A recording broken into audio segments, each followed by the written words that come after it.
welcome everybody. My name is Travis Custer. I'm the Executive Director of the Montezuma Land Conservancy. We appreciate you taking a moment to join us on your lunch break or at home for one of our maybe first ever online kind of webinar efforts here. So while the office is closed and everybody's stuck at home, we want to make sure that we continue some outreach efforts to the community and some education opportunities as well. So we appreciate you joining in. Hopefully we won't have too many kinks to work out, but we'll see how this goes.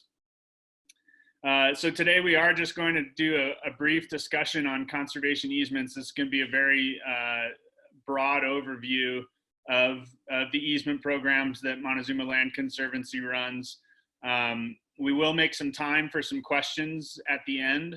Bonnie's going to help moderate that, so she can talk about that in a second here and how she'd like you to do the questions. The presentation will be fairly short. We want to be respectful of everybody's time, but obviously we're more than happy to continue conversations with folks offline via email or phone call with myself or Jamie. So again, my name is Travis Custer. I'm the Executive Director at Montezuma Land Conservancy. Jamie and Bonnie, do you want to introduce yourselves?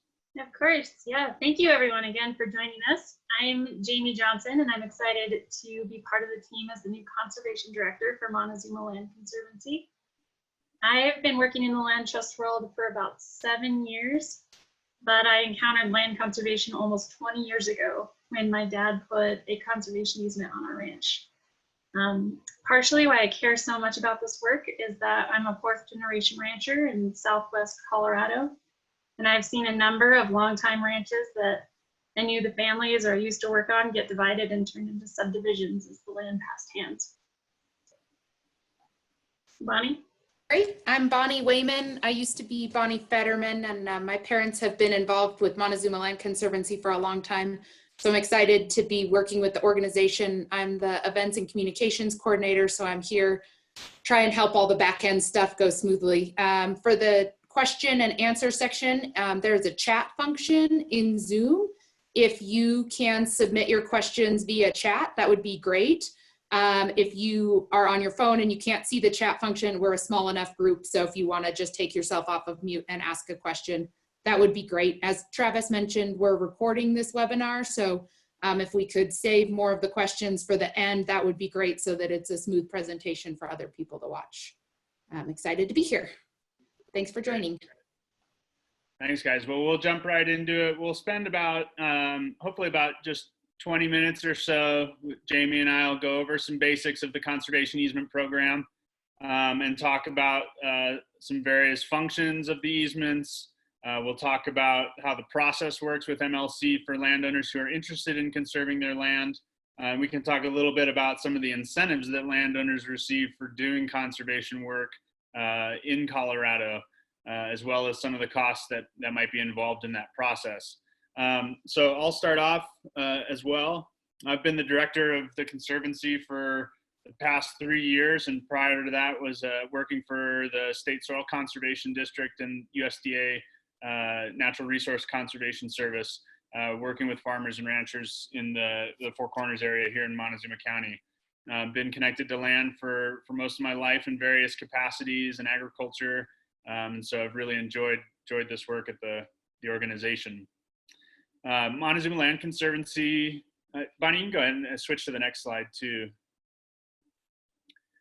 I'll just give a brief overview of the organization real quick, and then we'll let Jamie take it over for a minute. Our organization's been doing land protection in Montezuma, Dolores, and San Miguel County since 1998.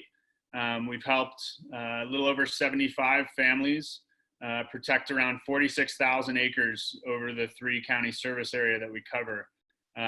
We are a kind of medium-sized regional land trust here in Colorado. There are some land trusts that cover the entire state, but we are still a small, kind of locally led, community-driven land trust with an emphasis on working with our neighbors in our community to protect these places that we love.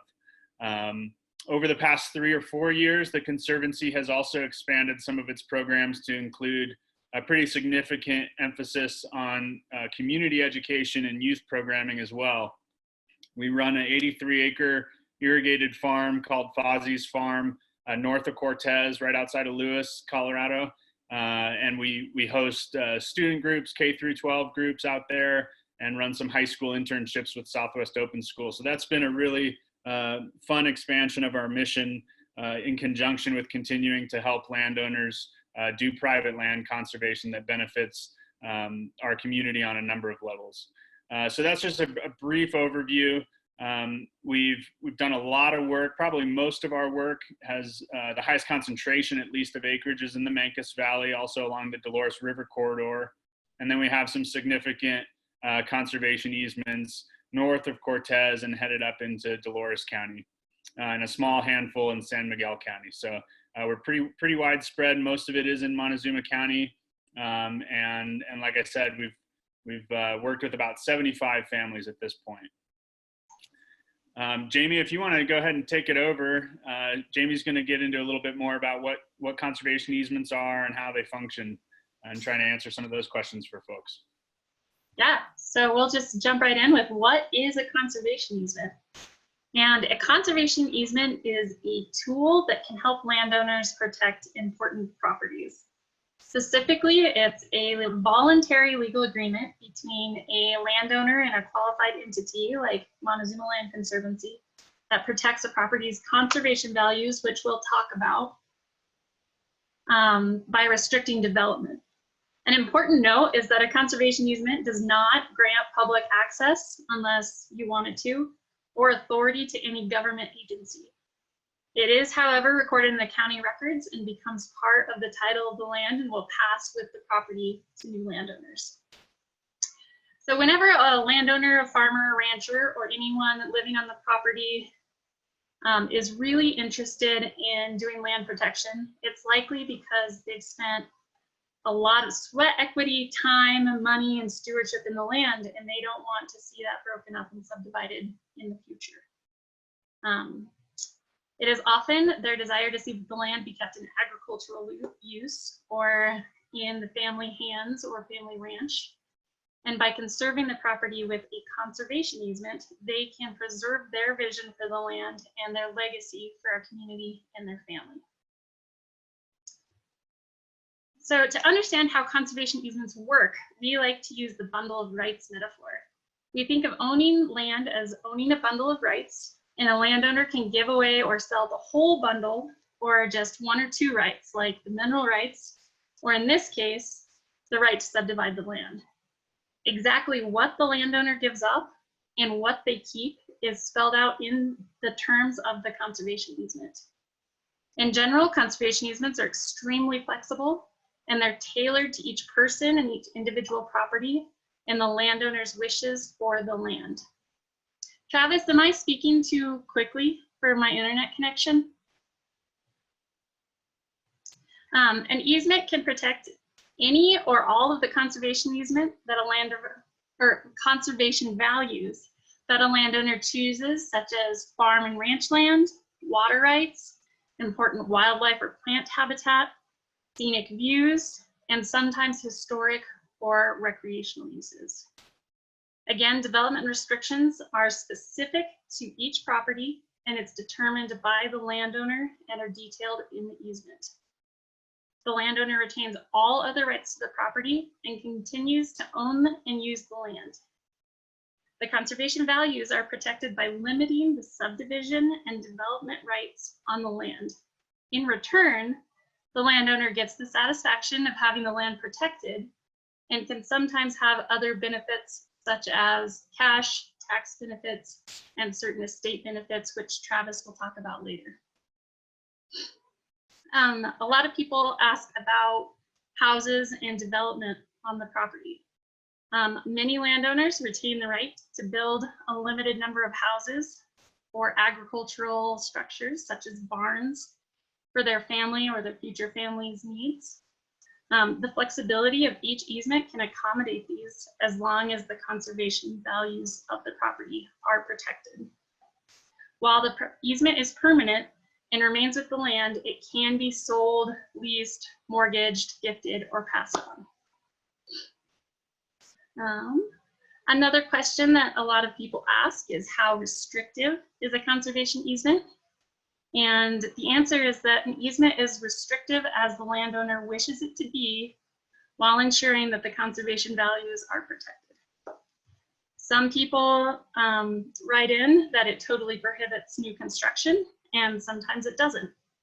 If the goal is to protect the farm or ranch land and keep it in production, an easement may restrict subdivision, but allow for barns or other agricultural structures necessary to have an ag operation. If the goal is just a natural, pristine area, the easement may prohibit all construction outside of a predetermined building envelope. But again, that is dictated by the goals and the vision of the landowner. Would you want to add anything to that, Travis? No, I think that's a great overview, Jamie. You know, some of the key points that we always try and remind landowners, as Jamie mentioned in the beginning, is these easements, you know, while there are certain requirements for how the documents are laid out and the purpose of those documents, particularly federal requirements from the IRS that allow landowners to receive those federal tax incentives, and also requirements from the state of Colorado that allow landowners to receive the state tax credits, which we'll talk about. For the most part, these documents and the process of doing an easement is very flexible and very much driven by the landowners. So there's a lot of misconceptions out there about conservation easements, and it's just important to understand that landowners retain a lot of private property rights, and largely they are choosing which portions of those development rights and to what extent they want to give up certain rights. And so it is a very flexible document, it's very landowner driven. The process includes a lot of discussion with families and kind of design around what the family's current needs are and future needs. So I think Jamie did a great job of overviewing those pieces. Cool. And we'll, of course, answer any questions at the end. So our next part of the presentation is, if you're interested, what are the steps for donating a conservation easement? Firstly, keep in mind that it can take anywhere from 1 to 5 years. These can be complex documents because it really is landowner driven. And to work out the details of what your vision is and what your goal is and the tax benefits and the legal side of things, it can take a while. Additionally, in rare cases, we can do some funding opportunities through grantors. And if they get involved, that will really draw out the process. So the steps would be to research conservation easements and discuss with your family or your loved ones if this is the appropriate fit for you and your family. Next, MLC staff would come out, Travis and I likely, to visit the property and make sure that the land has qualifying conservation values. We have a score sheet, a Rankin score sheet, and so not all land will qualify for a conservation easement. And partially, we like to go out and make that site visit so we can determine on the ground if it does meet that criteria. Next, we'll work together with you to determine which conservation values that you really want to protect. Is it going to be an agricultural easement or an open space easement, wildlife easement? It's important to determine which one, because sometimes ag values can conflict with wildlife values, etc. Next, we will run the project by the board of directors, and they will either approve the project to move forward or not approve the project. And next, we will start the due diligence of doing a baseline report, title insurance, mineral mineral remoteness report, and Travis, what are the other ones right there?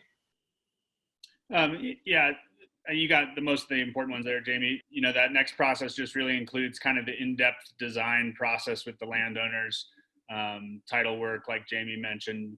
The baseline report is essentially a snapshot in time. We want to know what the state of the property was in at the time that the easement was developed, so that we can do monitoring over the course of the years, and Jamie can touch on the monitoring a little bit too.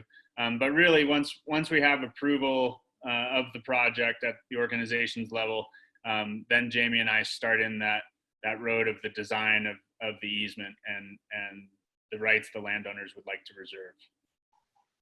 Yep, exactly. Another key portion of that process is the appraisal process, which can be complicated, but Travis will go into more because that is a key determination of your tax benefits. And then hopefully we close.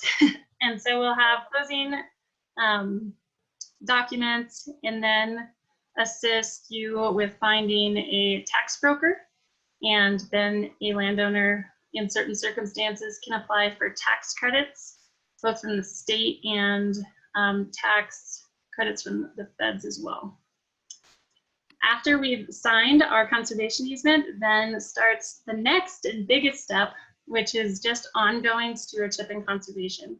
So once a year, a staff member, me or someone else from Montezuma Land Conservancy, will come out to ensure that the conservation values are being upheld on the property. So no one built a casino in the back 40 or went ahead and subdivided the property when they shouldn't. It's kind of the insurance policy to make sure that that investment is being upheld. Great, Jamie. That was a great overview.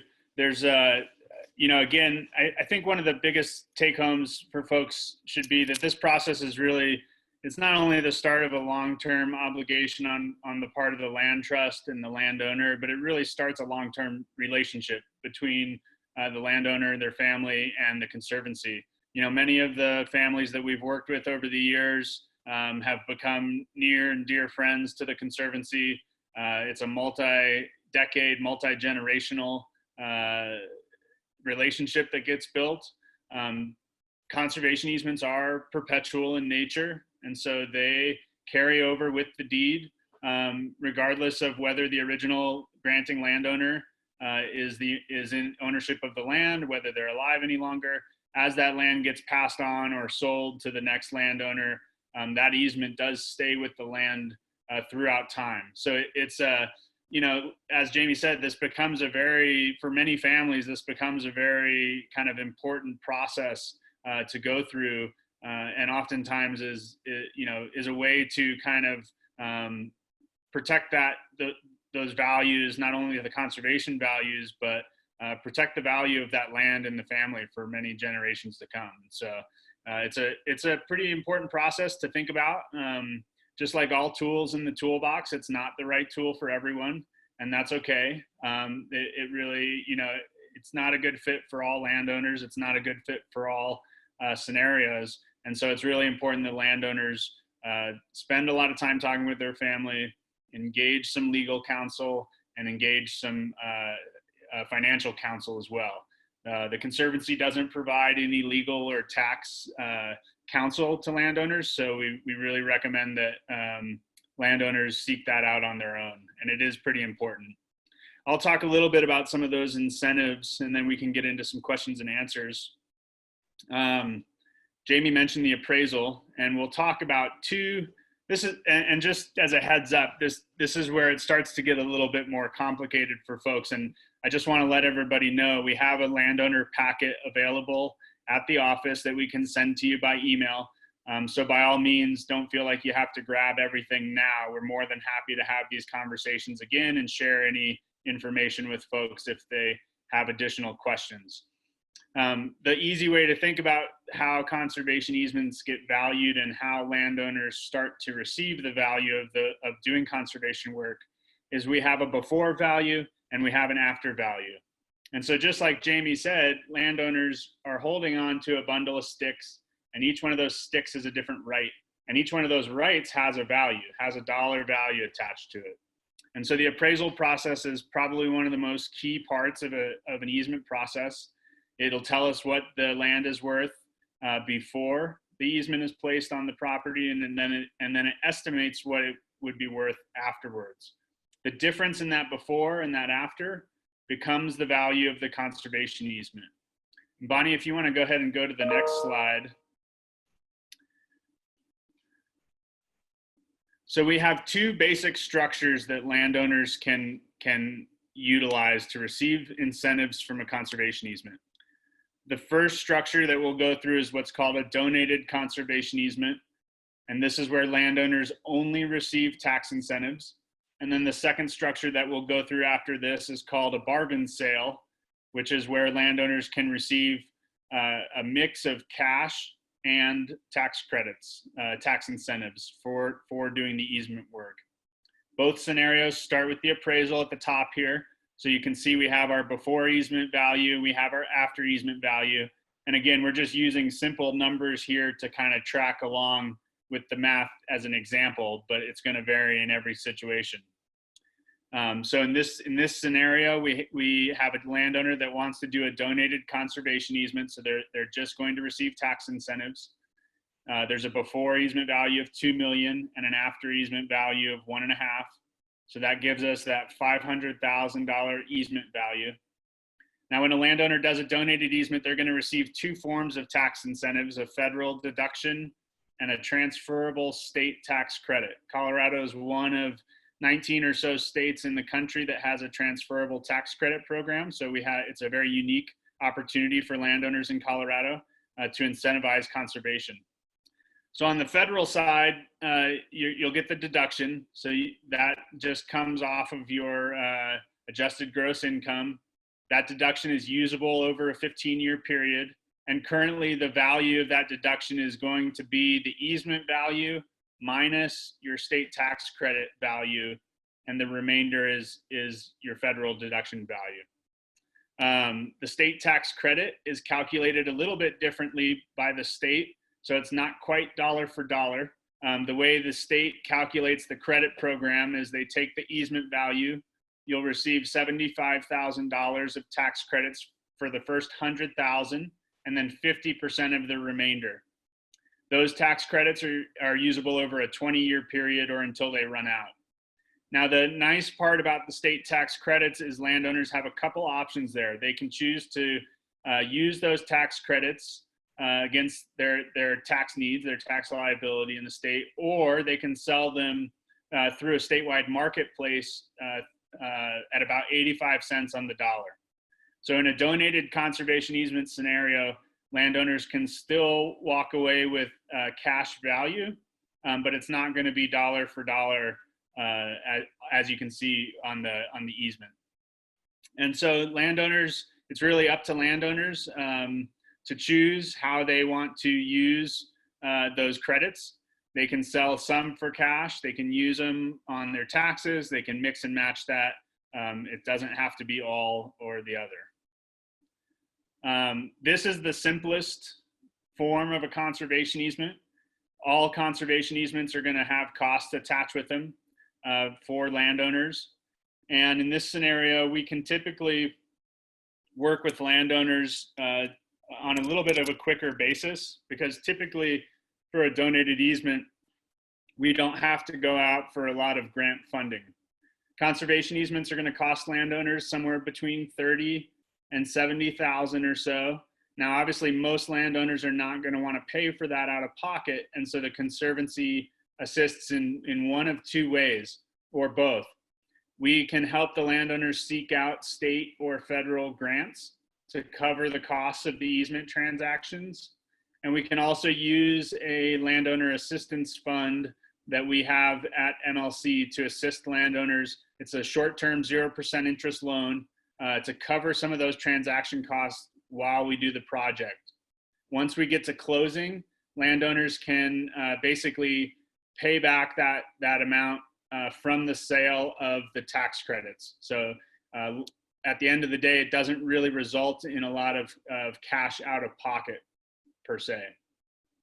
Landowners are going to make a couple contributions to the organization throughout the process. There's what we call a stewardship fund, which is what allows us to monitor the easements throughout time. We have a legal defense fund that we use to protect the easements if we ever had an easement that had to go to court. And then we have a project fee for our fee for service. So in some shape or form, even if we go out for grants, landowners will typically be paying a portion of those costs, but oftentimes we can get many of the costs covered through grants or short-term loans. Bonnie, you can go to the next slide there. And so the second form of an easement is a transaction is called a bargain sale. And this typically requires us to do fundraising. So we have to go out for grants to do this. And the reason is that if you look at this scenario, landowners are going to receive both a purchase price, so a cash dollar for dollar value of part of that easement, and then they're also going to receive the tax incentives. And the tax incentives break down the same way that they did on the last slide.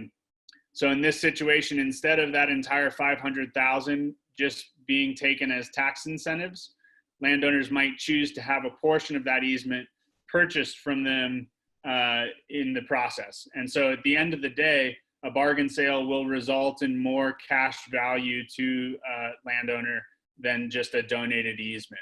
But because we have to go out and fundraise for that purchase portion, it does oftentimes these projects can take longer, and they're not always a perfect fit for every scenario. So because we have to go out for statewide competitive grants, this scenario does not work for all projects. To decide which one is the best fit, we just have to have more discussions with the landowners about their needs and about the project and decide whether or not it's a good fit for some of these grant programs. But certainly from an incentive side, the bargain sale at the end of the day has the potential to net more cash to landowners than a donated easement. But again, because we have to go out for grant funding, oftentimes the bargain sales will take longer to do the transaction as well. So we have some projects we've been working on for a number of years even to try and get funding for. Whereas a donated conservation easement, if a landowner chooses to pay for some of the costs out of pocket or use the landowner assistance fund at MLC, we can typically turn those projects around in about a year's time from start to finish or so. Maybe even a little bit less if things run real smooth. So that's basically the overview of those two scenarios and what it comes down to for landowners. Jamie, is there anything else that I forgot to mention in that you caught on? No, I don't think so. Great. Well, I think that puts us right at about half an hour. I know it's a little bit of a breeze through, but again, we're not sure if folks are here on their lunch break, so we do want to be respectful, but we're happy to open it up for any questions and have some discussion about any of the things we've talked about so far.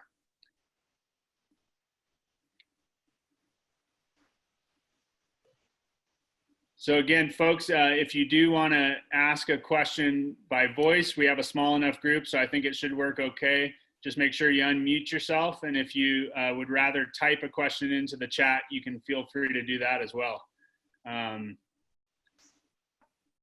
Travis?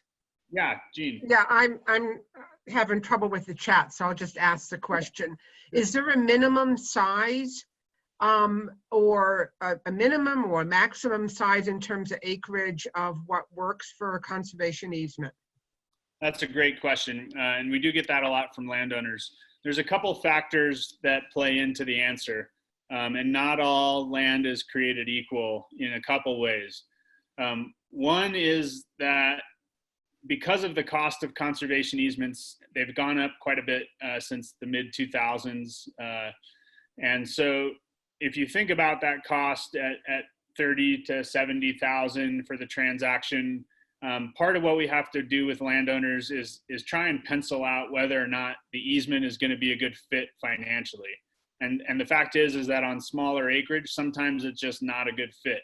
If the financial incentives are a driving force to do the project, which they often are, and it's a good tool for landowners to use, then sometimes it just doesn't make financial sense. Now, we have run projects that maybe don't net a lot of cash for landowners, but their families just really want to conserve the property, and that's more valuable to them than the financial incentives, and that can be an okay scenario as well.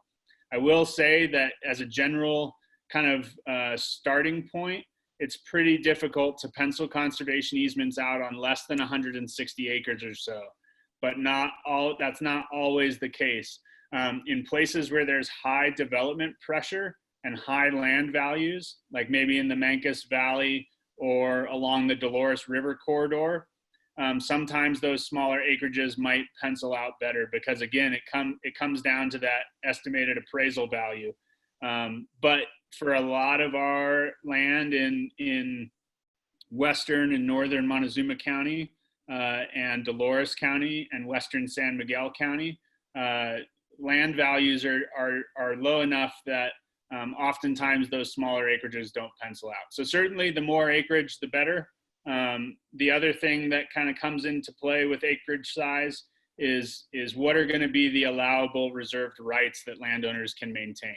So there is no real hard and fast rule, but you have to be giving up development capacity, right? So if you have an 80-acre parcel and you want to have 2 or 3 home sites on that parcel, that's not going to be a conservation easement worthy project, because we're simply not giving up a lot of development rights in that scenario.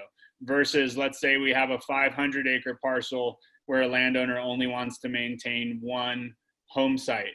That's obviously a lot more acres per home site, and that landowner is giving up a lot more development potential. So there's different factors that play into both the value of the appraisal for the easement and also whether or not the project would pencil out.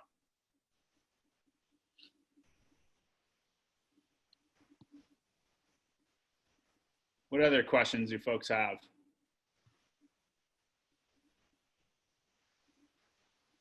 And I guess, again, I just want to say that there is a big misconception that conservation easements allow the public, and that's not true, unless the landowner wants the public to have access for education or limited recreation like fishing or hunting.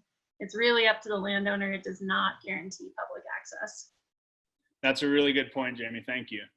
That's a pretty common misconception, you know, and another one that comes up a lot is landowners are very worried about what the land trust's relationship would be with the landowner. We are not a state agency. We're not a federal agency. We're a private nonprofit. So there's not a situation where the state or the feds are telling landowners how to run their farm or ranch or how to manage their property. Landowners work on developing their own management plan that is completely flexible to their own needs, and that gets submitted to the Conservancy, and we work closely with a lot of our landowners on those plans, but not always. And those plans dictate, you know, the farming or ranching operation. So there are certain things that will be restricted within a conservation easement, certain types of commercial activity, possibly resource extraction or development, certain types of residential development, obviously, and commercial development for subdivisions. But in a lot of ways, when it comes down to traditional farming and ranching operations, when it comes down to, you know, what happens within those building envelopes for the single family residences and such, there's a lot of flexibility, and certainly MLC is not in the position of trying to be the police by any stretch. And so we work very closely with landowners. We have very good relationships with our landowners, and largely speaking, landowners are there to be the stewards of their land. We believe that landowners understand how to manage their property in the best way. And so that's another misconception that comes across a lot is, are people going to come in and tell me how to do my farm and ranch operation? And the answer is no.